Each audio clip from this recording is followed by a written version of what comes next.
Hello and welcome to topic 5, Financial Statements and their Analysis as part of the Financial Reporting Program under BAC 201.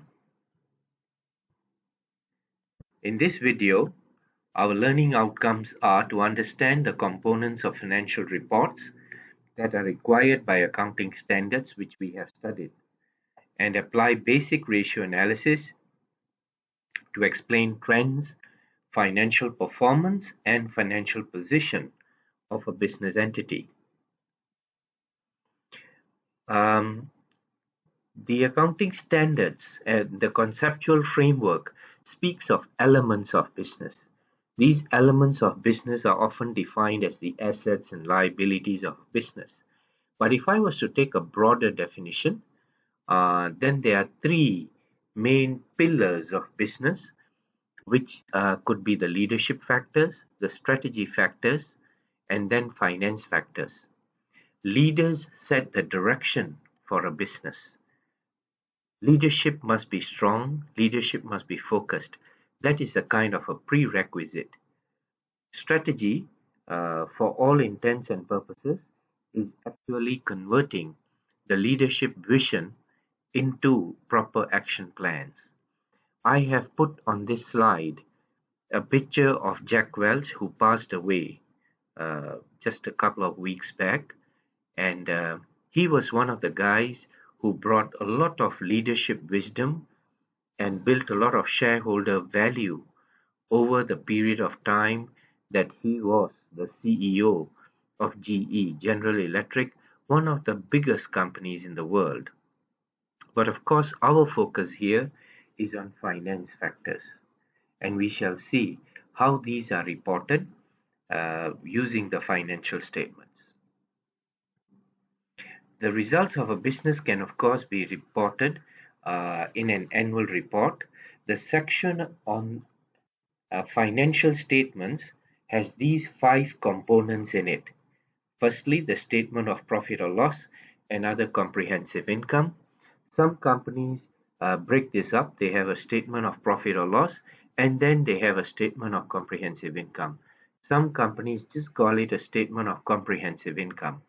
But the full name of this is statement of profit or loss and other comprehensive income. Then you have, before the next one, statement of profit or loss and other comprehensive income is basically focused on financial performance, how the company performed, whether income was greater than expenditure, whether the company made a profit.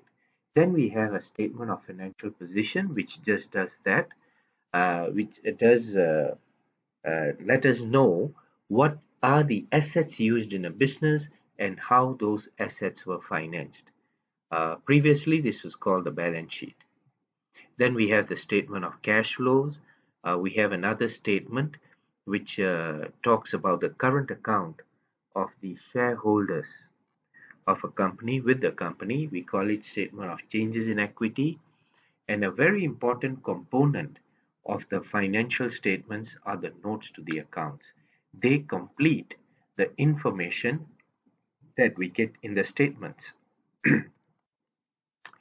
Here I have a sample of a statement of profit or loss for the financial year ended 31st December 2017 and for the previous year 2016. This is taken from Axiata, which is a listed company, of course, on Bursa Malaysia. And you will see the items that we report in terms of financial performance. I have taken this particular example because this statement tends to be a bit more comprehensive than what we normally see. They have operating revenue. Being a telco, they go straight into operating costs because for some businesses, it may be difficult to distinguish between cost of sales and operating profit. If it is a trading or manufacturing company, you will find here revenue, less cost of sales, and you'll have another line, gross profit. And then you have many of these items so that you get operating profit. And in this case, they have put it very comprehensively. operating profit before finance costs. Then you have finance income and finance costs and some adjustments. You get profit before tax, and then you get profit after tax, which nowadays is called profit for the financial year, which for this company is of course um, $1.1 billion of profit. Then we have the consolidated statement of financial position, which is essentially the capital and reserves attributable to the company. This statement will show how the company is financed. A company can be financed from internal capital, or we call it total equity. That's the money that belongs to shareholders, and external capital, which is the liabilities. Liabilities can be non-current or current. If you look at the share capital account, this is something important for us in Malaysia. You will see that in 2016, the company had share capital and share premium account. Companies Act 2016 has now required that there will be no share premium account because they have removed the par value from shares. So we are now in a no par value regime. All the share premium therefore gets absorbed into the share capital, and you can see that clearly from here that in the previous year you had both share capital and share premium account, but from 2017 onwards we will only have share capital plus reserves. This is the total equity attributable to the controlling shareholders. Then you have some non-controlling interest. For our purpose as financial analysts, we look at the total money that shareholders have invested in the business, which happens to be 30 billion in this case. Non-current liabilities are long-term liabilities that will be due for repayment after 1 year, and that in this case is 21 billion. So about 30 billion of shareholder money, 21 billion of outside people's money gives you 51.6 billion for this company. And if we look at the other side of the financial statement, we see that they have assets, long-term assets as well as current assets. What this company has done is they have taken the current assets and the current liabilities and showed them separately. Sometimes companies want to do that to highlight their working capital. In this case, their current assets are 11.8 billion. Their current liabilities are 18.2 billion, which means they have negative net current liabilities. This is often considered as negative working capital and may not necessarily be the most healthy thing, as we shall see later. So this is what financial statements look like. Financial information that I have just shown you has been prepared for public consumption. This can be for public information, for public consumption, or it can also be internal for decision making. Usually, the internal decision making information is more detailed and it often relates to cost control. But for the purpose of financial reporting, we are focused on the public information that we find in annual reports, that we find in stock market reports, and of course what is on the internet and Google. So how do we analyze the information in financial reports? Well, to have a full comprehensive analysis, we should first of all understand the environment in which the business behaves. The environment in which the business carries out its operations.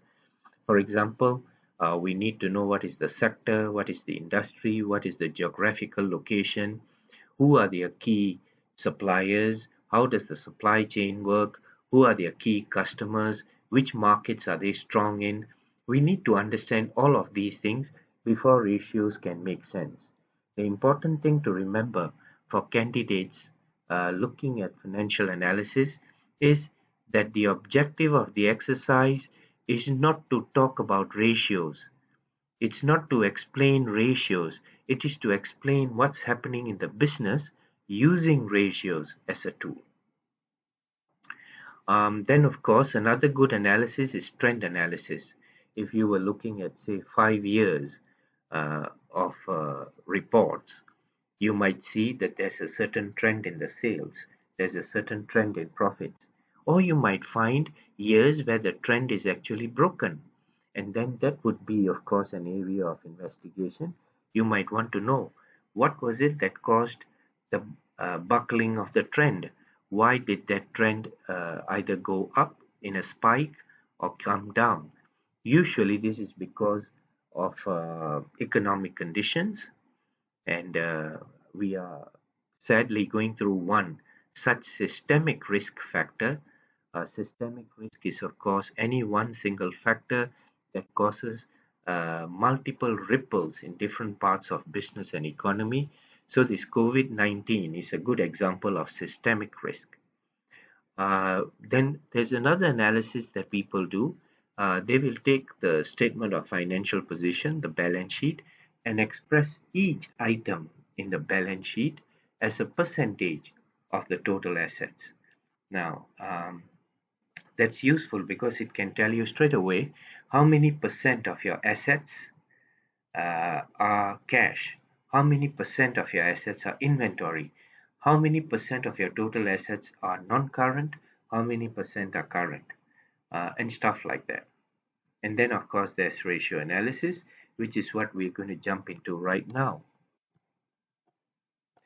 For ratio analysis, we can group ratios to answer 5 key questions. Any analysis that is done must answer specific questions. And in this case, the specific questions that we want to answer are the rate at which income and profits are generated, not the total absolute sum that you can see from the statement of profit or loss. This is the rate at which income and profits are generated. Then you ask the question, can the company pay its bills on time? That is called liquidity level. Thirdly, you want to know, does the company have enough long-term money for its day-to-day operations? That is called working capital. Capital means long-term money. Working capital is capital that is used, long-term money that is used to finance current assets.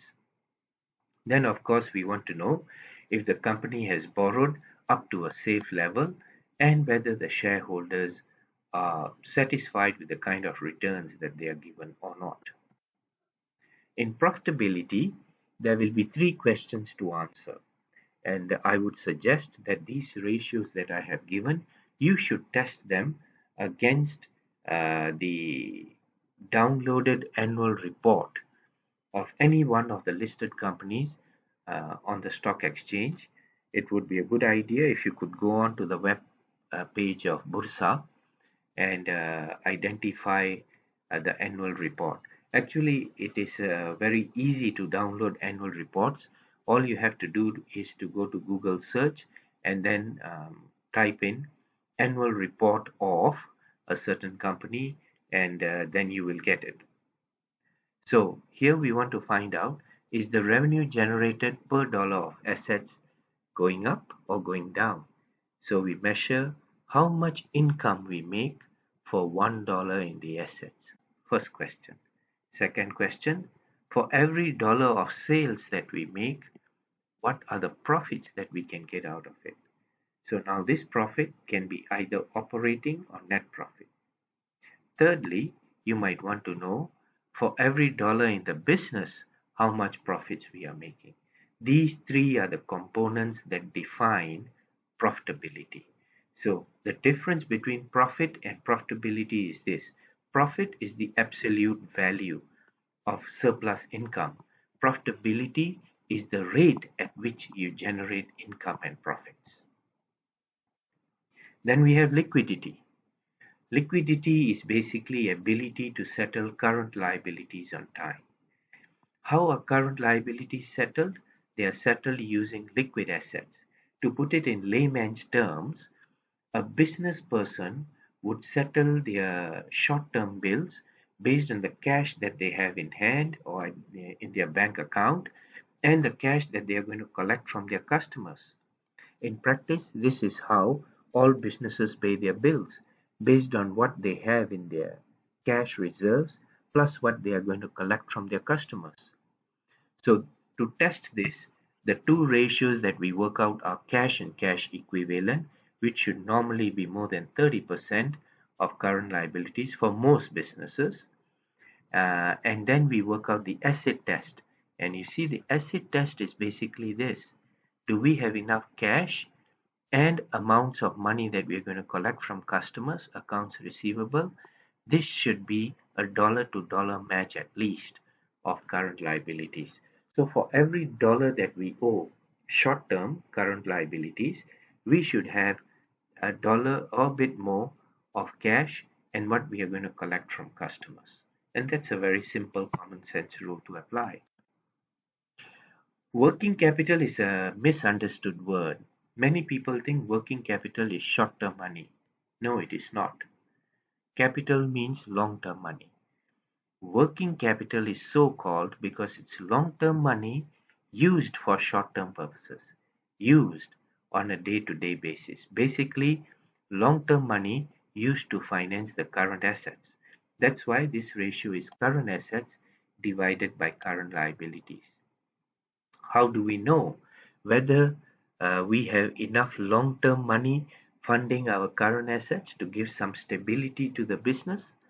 Well, usually we expect this ratio to be between 1.25 and 2.5, so that we say that working capital is positive. Now, if it is not, you often have to find out why it is not. Usually the reason is that the company is using too much short-term money, and using short-term money is risky.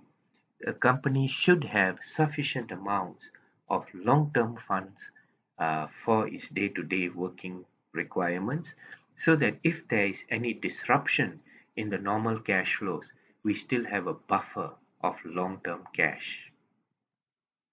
Then, of course, is the matter of borrowing. Borrowing, we want to know whether it is conservative or aggressive. Usually, a very, very important ratio to work out, in addition to the gearing ratios which you will study in your textbooks, is the interest cover. Interest cover is operating profit divided by net finance charges. And again, a very practical, on the street kind of rule is that for every dollar of net finance charges that companies pay to bankers, they must be able to find at least $10 of operating profit. If they don't, then they have borrowed too much. Operating profit, therefore, should be 10 times or more than the net finance charges. This is a very important survival rule. In my role as a banker, I have seen many companies that became non-performing loans actually had an interest cover which was very low, sometimes below 5 times. Now, at interest cover 5 times, it means that the company is using 1/5 of its operating profit to just pay interest to banks, and that's a little much. Then we have the investor returns finally, to answer the question whether you would be happy as a shareholder of this company. For our purpose, we will for now look at two ratios, return on equity and the payout ratio. Later on in the program, I will introduce you to the PE ratio as well. Here the question that we want to answer is whether the return on equity is maintained or is it going up. Return on equity is again profit for the year, which please note is net profit after tax. That's the new name for net profit after tax. It's profit for the year divided by the total money that the shareholders have put in the business, total equity expressed as a percentage. And from this profit, we want to know How many percent is paid out as dividend? So dividend payout ratio is simply dividend divided by profit for the year. Now this is how financial information is reported in annual reports and how it is analyzed. This is a primer. You will benefit the most from this session if you use your PowerPoint slides and look at the ratios, put the ratios down either in a list or your Excel worksheet, and then put in the numbers from a few listed companies so that you see how these work. And hopefully when we meet in a face-to-face session, we can have some workshops on this. This marks the end of this video.